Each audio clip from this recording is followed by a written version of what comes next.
Saya masih berbincang bersama Mas Teguh Rifki, peneliti makroekonomi LPM FEB UI.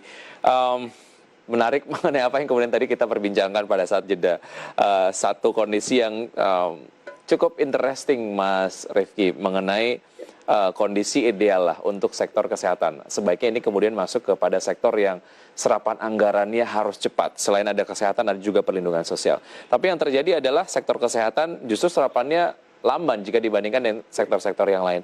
Analisa Anda seperti apa, Mas Rifki? Oke, jadi memang ini ada beberapa faktor waktu kita ngomong dalam konteks kesehatan. Mungkin pertama yang ingin saya sampaikan adalah saya bukan ahli kesehatan, gitu. Jadi mungkin saya akan menyampaikan dari perspektif ekonomi aja.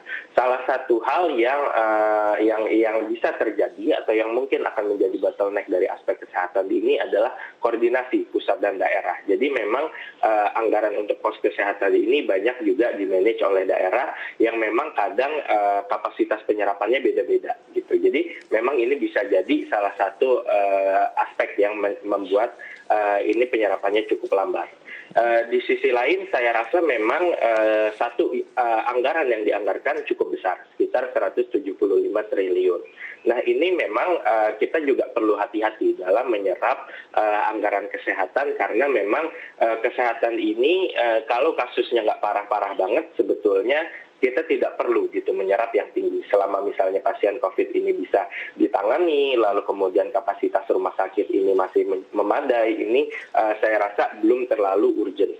Nah, yang jadi membahayakan atau yang menjadi worrying adalah kalau misalnya tiba-tiba kita melihat lonjakan kasus gitu. Pertanyaan berikutnya adalah apakah yang sudah dianggarkan ini akan cukup atau enggak gitu. Jadi saya rasa mungkin pemerintah juga memahami hal ini gitu dan menjaga agar bahwa kalau kita mendapatkan kondisi-kondisi yang tidak terduga seperti lonjakan kasus atau kapasitas rumah sakit yang penuh, kita make sure bahwa anggarannya itu ada gitu. Jadi ini saya rasa memang betul anggaran kesehatan ini perlu penyerapan yang lebih masif lagi, tapi kita juga perlu jaga gitu bahwa pagu yang tersedia ini cukup kalau misalnya kita terjadi kondisi-kondisi ekstrim. Nah ini juga nanti kita harus bicara dalam kaitannya dengan proses vaksinasi gitu, bahwa anggaran kesehatan ini juga nanti harus cukup untuk memvaksinasi masyarakat-masyarakat yang memang butuh beraktivitas ekonomi secara langsung gitu, agar kondisi minimum herd immunity ini bisa tercapai. Baik, secara proyeksi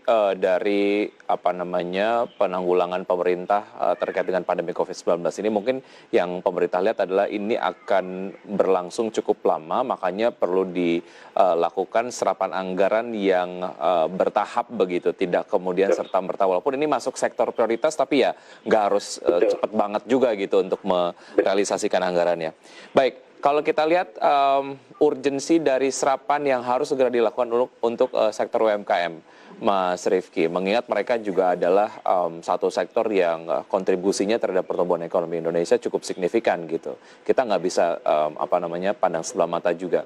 Artinya secara akselerasi perlukah serapan di sektor UMKM ini harus cepat dilakukan? Betul, jadi begini, pertama kenapa UMKM ini urgent untuk pemerintah ini menolong selama kondisi pandemi adalah satu, UMKM ini penyerapan tenaga kerjanya sangat tinggi. Memang lebih dari 60% itu memang pekerja di sektor UMKM. Nah, problemnya dengan UMKM ini adalah memang banyak UMKM yang sangat kecil gitu, yang belum tentu terdata gitu. Jadi mungkin saya agak mundur sedikit adalah bagaimana UMKM ini penting. Satu tadi dari penyerapan tenaga kerja yang tinggi. Jadi memang pemerintah harus jaga bahwa UMKM ini sebisa mungkin jangan sampai bangkrut, karena waktu nanti kita sudah masuk tahap full pemulihan, full recovery, kita ingin melihat adalah bahwa tenaga kerja ini memiliki usaha, memiliki pekerjaan yang selama ini diserap UMKM. Jadi kalau UMKM ini bangkrut selama pandemi, ada potensi pertumbuhan ekonomi di saat pemulihan nanti yang akan hilang. Tapi kendalanya adalah UMKM ini banyak yang tidak terdata selama ini. Jadi memang untuk pemerintah mau menyalurkan stimulus ke UMKM ini. Halo, Mas Rifki. Halo, Mas Rifki. nampaknya hubungan komunikasi kami dengan Mas Rifki terkendala.